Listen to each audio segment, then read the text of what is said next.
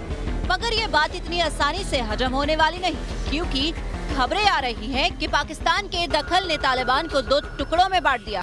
बरादर के समर्थक हक्कानी के खिलाफ प्रदर्शन कर रहे हैं। बरादर तालिबान की मीटिंग का बहिष्कार कर रहा है। जब से सरकार बनी है तब से बरादर किसी भी बैठक में शामिल नहीं हुआ है। इतना ही नहीं, कहा तो यहाँ तक जा रहा है कि बरादर ने अफगानिस्तान में पाकिस्तानी दखल के बारे में अमेरिका से बात भी की और इमरान की शिकायत की। यानी अफगानिस्तान पर बंदूक के बल पर कब्जा करने वाले तालिबानी आतंकियों के शीर्ष नेतृत्व में अब आपसी जंग तेज हो चली।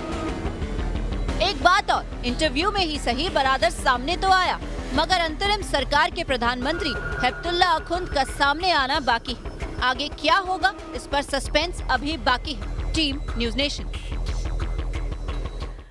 तालिबान ने टॉर्चर की सारी हदें पार कर दी है। तालिबान जिस तरह से आम अफगानियों को प्रताड़ित कर रहा है, उनकी हत्या कर रहा है, वो देखकर इंसानियत भी कांप उठेगी।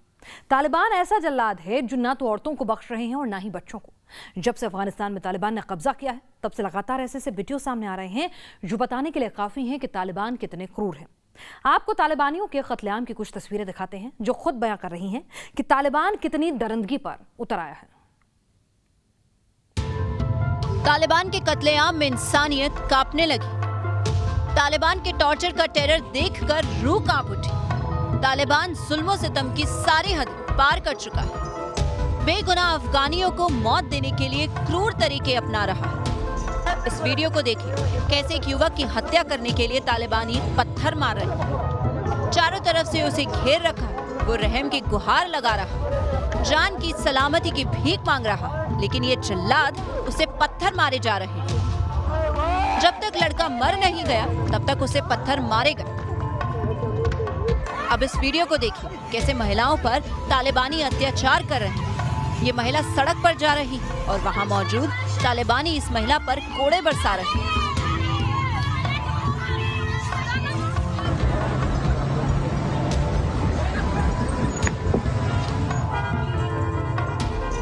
जब से तालिबान ने अफगानिस्तान पर कब्जा किया, तब से तालिबानी हर दिन इसी तरह बेगुनाह अफगानियों का कत्लेआम कर रहे हैं। इनकी बर्बरता के वीडियो सोशल मीडिया में लगातार सामने आ रहे हैं।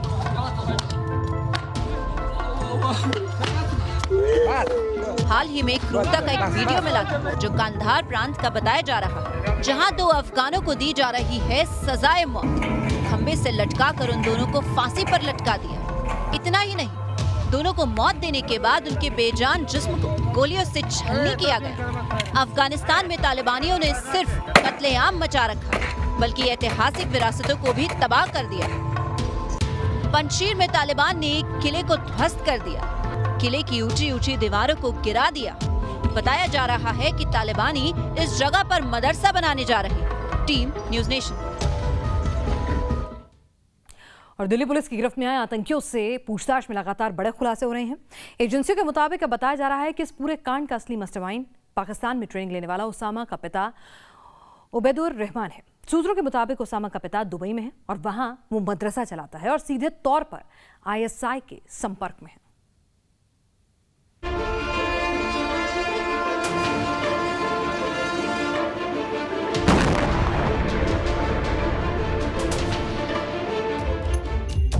आतंक के इन चेहरों का रिमोट कंट्रोल ISI के हाथ में था।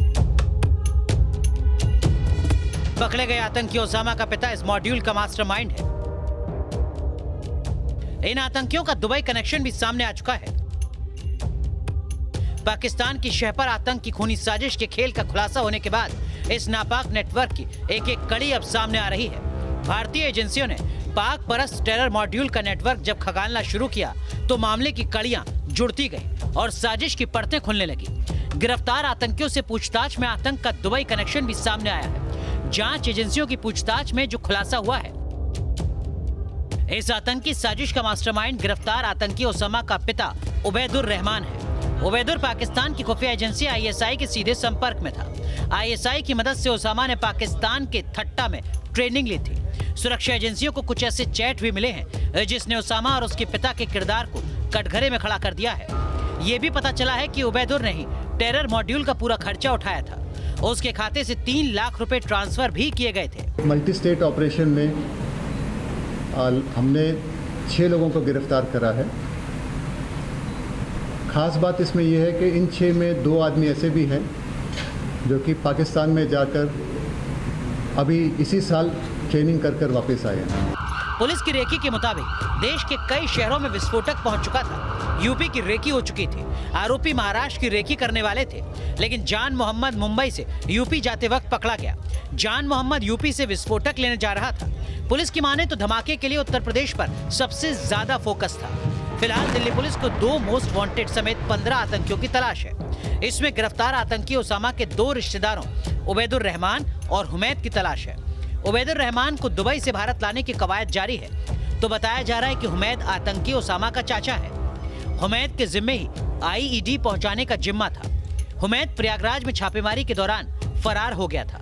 ऐसे 6 व्यक्ति जो कि एक आईएसआई कंट्रोल्ड या आईएसआई स्पॉन्सर्ड टेरर मॉड्यूल को अंजाम देने के फिराक में थे और उनको एक बस्ट किया है और ऐसे 6 लोग हिरासत में लिए गए हैं और जिसमें से 3 व्यक्तियों की गिरफ्तारी हो चुकी है और लोगों से पूछताछ चल रही है और एक बहुत ही पावरफुल आईडी भी प्रयागराज जनपद से रिकवरी हुई है और आगे की कार्रवाई चल रही है। स्पेशल सेल अब इन दोनों का इतिहास खंगालने में जुटी है। स्पेशल सेल के सूत्रों का कहना है कि गिरफ्तार आतंकी ओसामा के चाचा हुमैद ने ही जिशान और ओसामा को पाकिस्तान ट्रेनिंग कैंप में भिजवाया था और जिशान को रेडिकलाइज किया गया था। यही नहीं, स्पेशल सेल को उन 15 बांग्ला भाषा बोलने वालों की भी तलाश है जो ओसामा और जिशान के साथ ट्रेनिंग लेने पाकिस्तान गए थे। उनकी बातचीत से पता चला था कि ट्रेनिंग लेने के बाद उनका मूवमेंट भी भारत की तरफ ही है। आशंका है कि ये 15 बांग्ला बोलने वाले ट्रेंड आतंकी भारत में स्लीपर सेल के संपर्क में आने के बाद फिलहाल अंडरग्राउंड हो गए हैं और ये पाक में बैठे हैंडलर के इशारे पर एक्टिव हो सकते हैं। पुलिस के मुताबिक गिरफ्तार आतंकियों को रेलवे ब्रिज, रेलवे की पटरियां उड़ाने की ट्रेनिंग पाकिस्तान में विशेष तौर पर दी गई थी। यही नहीं, आतंकी बड़ी ट्रेनों के रूट्स और उनकी टाइमिंग की डिटेल इकट्ठा कर रहे थे। इन्हें उन ब्रिज और रेलवे लाइन की रेकी करनी थी जहां ब्लास्ट होने पर जबरदस्त कैजुअलिटी हो सकती थी। गिरफ्तार आतंकियों के पास से बरामद 2 आईईडी में 1.5 किलो आरडीएक्स है। इतने आरडीएक्स से भीषण धमाका हो सकता है। सूत्रों की माने तो पहले आईएसआई के टारगेट पर यूपी था और उसके बाद महाराष्ट्र। गिरफ्तार आतंकियों से दिल्ली पुलिस स्पेशल सेल और आईबी लगातार पूछताछ कर रही है ताकि आतंक के इस खतरनाक मॉड्यूल के एक-एक चेहरे पर शिकंजा कसा जा सके। दिल्ली से रुमानुल्लाह खान के साथ टीम न्यूज़ नेशन। देश और दुनिया की तमाम अहम खबरें आपने देखी जानी जो आपके लिए जानना समझना जरूरी था। खबर कट टू कट में आज के लिए बस इतना ही। दीजिए इजाजत, बनी रहिए न्यूज़ नेशन के संग।